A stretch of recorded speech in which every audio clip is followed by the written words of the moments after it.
आप सबको एक अहम बात बतानी है। बिस्मिल्लाह। खैर हो इंशाल्लाह। कल बड़ा दिन है, हमें अपने बेबी का जेंडर पता चलेगा। तुम तैयार हो? बेबी का जेंडर मालूम हो जाएगा आज। हम मुस्तफा की कामयाबी सेलिब्रेट करने जा रहे हैं।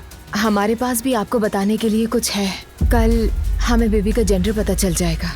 माशाल्लाह। मुझे लगता है कि लड़का है। हाँ, मुझे भी यही लगता है। मुझे लड़की लगती है। कहते हैं ना, लड़की माँ की खूबसूरती ले जाती है। दुआ तो हर दिन और खूबसूरत होती जा रही है। अल्लाह बस सेहतमंद और मुकम्मल औलाद से नवाजे। वैसे आपको तो लड़का ही चाहिए ना बाबा? मुस्तफा की बातें दिल में खटक रही हैं उमर। कहता है बोर्ड बेच दी है और आज बाकी की रकम भी ट्रांसफर हो जाएगी। मैंने आज बाबा की आंखों में आंखें डालकर झूठ बोला। तुम तो बहुत खुश थे, फिर अचानक क्या हो गया? मैं बाबा को क्या जवाब दूं? वो पूछ रहे थे कि किसने खरीदी। मैं कैसे कह दूं कि मैंने खरीदी है?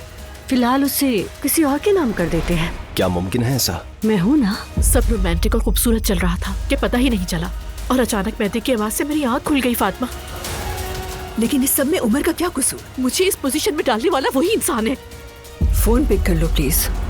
अगर आपकी कोई गर्लफ्रेंड वगैरह है तो मुझसे मत छुपाइए, मुझे बता दें, हमारे बीच ही रहेगी। मैं तुम्हारा बाप हूँ, तुम अपनी हद से तजावुज कर रहे हो। ये मैं तय करूंगा कि तुमसे क्या शेयर करूं और क्या नहीं।